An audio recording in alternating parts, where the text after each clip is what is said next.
It's very tough. I mean, I would put Pat Borders behind the plate.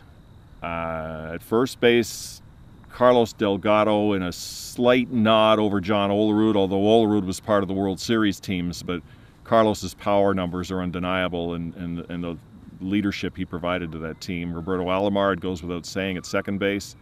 Tony Fernandez at shortstop, and he's another one I think deserves Hall of Fame due, but he didn't quite do it in New York, and I think that's kind of holding him back.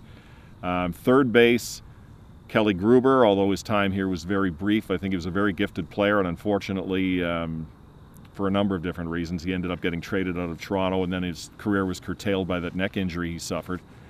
In the outfield, George Bell, my left fielder. Devon White and Lloyd Moseby, that's one of my toughest calls of all time, but I would slightly say Devon White because of the speed and the great defense he brought to the team.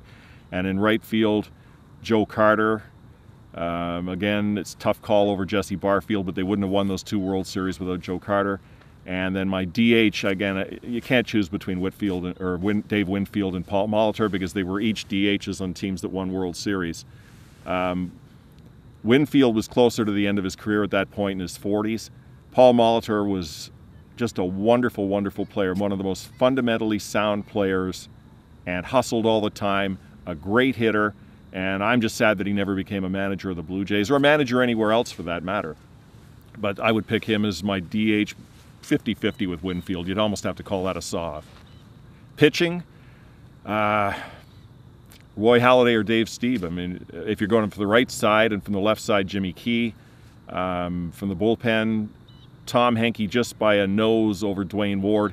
And that's only because Henke was the closer first, and he was the final ingredient they needed to win a World Series because they hadn't had a really, really dominant closer before Henke got here, even though Ward holds the record and might have been, at his peak, a more difficult pitcher to hit even than Henke was. But I'd still say Henke gets a slate nod as my closer. Go the distance. Go the distance. Go the distance.